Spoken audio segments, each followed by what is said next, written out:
You probably know two different types of people.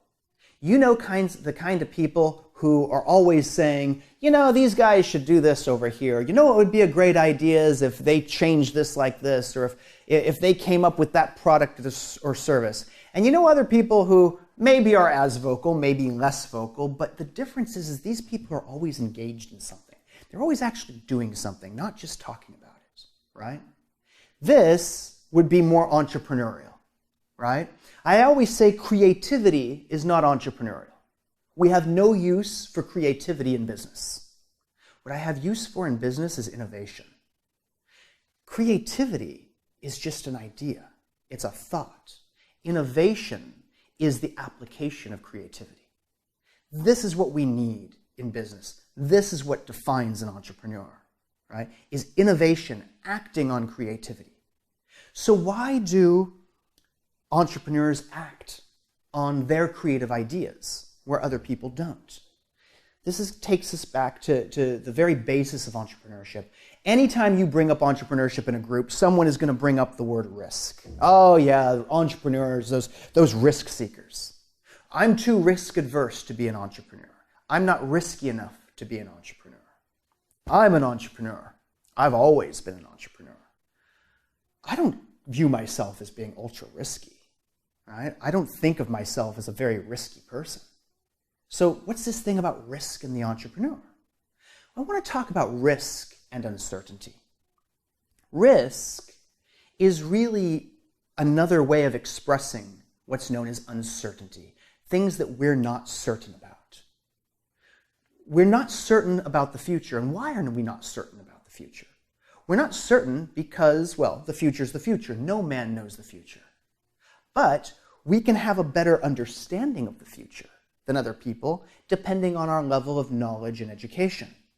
You see, the only way that I can possibly know what the weather might be like tomorrow is by watching the weatherman on TV, because I don't have enough knowledge about weather and weather patterns to take me any further than that. But the man on TV, who might actually just be an actor, is at least getting his information from well-informed people who study meteorology, who study weather, who study weather patterns. And on top of that, they have access to satellites and satellite info that can show you things that are coming. In fact, on my iPhone now, I have access to satellite info, and that actually reduces my uncertainty, right? It has removed ignorance and reduced uncertainty. Although I may not be able to tell you what the weather will be like next week, right? I can tell you in the next few hours because maybe I can see the weather system moving in on the satellite. Now, as that system approaches, and I say, oh, it's going to rain in an hour from now it doesn't rain. What happened? I look back at the satellite, and the weather pattern that was coming shifted. It went somewhere else. I didn't know it was going to shift. I didn't know enough about it. I could only see what my satellite was telling me. But if I had had more knowledge of what was going on, like the weatherman might, like the weather department might, they may have said, no, this is going to be blocked by this mountain range, or we've got some air coming down from here. And they would have less uncertainty about the future, right? So I want to really drive that home with you, because uncertainty is a product of ignorance. So in entrepreneurship, we deal with uncertainty. And in the context of entrepreneurship, we deal with three types of uncertainty. We deal with what we call state uncertainty, effect uncertainty, and response uncertainty. Okay? State uncertainty. State uncertainty is basically we are uncertain about the state of things at a future time, right? Simply the way things are going to be. We're uncertain about that. There's effect uncertainty. We are uncertain about the effect that our actions or unknown actions might produce. And there's response uncertainty.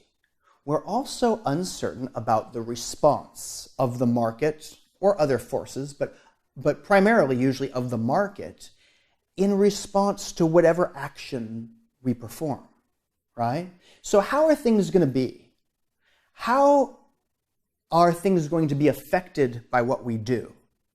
And what is the response to our actions going to be? These are basically the three main uncertainties. Now, these uncertainties manifest themselves as ignorance and doubt. Okay, so we are ignorant of certain things and doubtful of certain things because we're simply uncertain about the future. So the first thing an entrepreneur needs is an opportunity. Are opportunities identified? Are they created? It's an argument we're not going to get into. What we do know is we need an opportunity. And once we get an opportunity, we as entrepreneurs have to evaluate that opportunity in a meaningful way.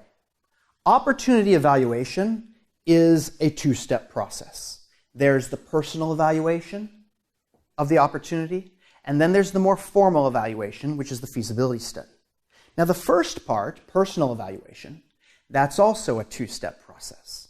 You see, as we go through life, us entrepreneurs, we identify an opportunity or create an opportunity. We see that there's a potential opportunity there. And the first thing we do is we start thinking about it. We probably do a little research, whether actual physical research or even just cognitive research.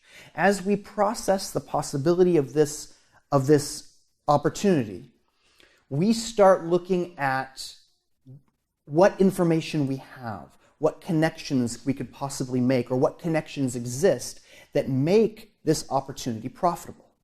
Okay? Now, it's important to understand that the personal evaluation and the feasibility study are not mutually exclusive. Sometimes very early on in the personal evaluation stage, we might sit down at a computer, open up Excel, throw in some numbers, start playing around. Hey, I wonder if you could make money off of this. Now, as we do this, we actually reduce uncertainties, right? We reduce state uncertainties, effect uncertainties, response uncertainties. We probably never eliminate them, but we do reduce them. As we reduce these uncertainties, we reduce our ignorance.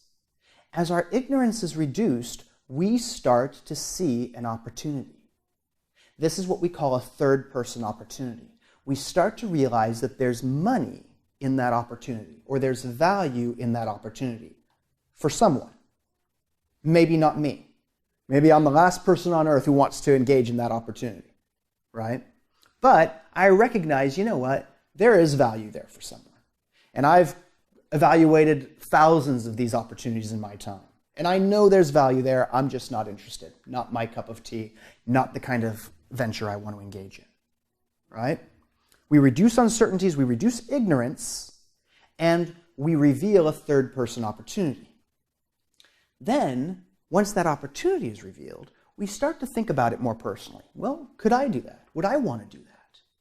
And we start, again, reducing state uncertainty, effect uncertainty, response uncertainty in terms of us and our actions in our lives. And at some point, we might realize, yeah, I want to do that. Yes, I can do that. Maybe at first we think, man, there's an opportunity there, but I could never do it. But as we consider it more, as we maybe get online and educate ourselves more or take a career readiness course, we realize, you know, I can do that. You see, we've just elevated the third-person opportunity into a first-person opportunity. This is no longer just a good business idea. This is a good business idea for me. I now have a first-person opportunity, an opportunity for me that I can take and start to work with. What I've done is I've reduced ignorance to have a third-person opportunity, and then reduced doubt to get a first-person opportunity. So you've got your first-person opportunity. What are you going to do now? Well, now you've got to take that second step into the formal evaluation process or the feasibility study. Feasibility study is really going to involve looking at the numbers, getting them all together, and you might think, wait a second, that's where this all ends. The doubt re-enters. I don't do numbers, I don't do accounting.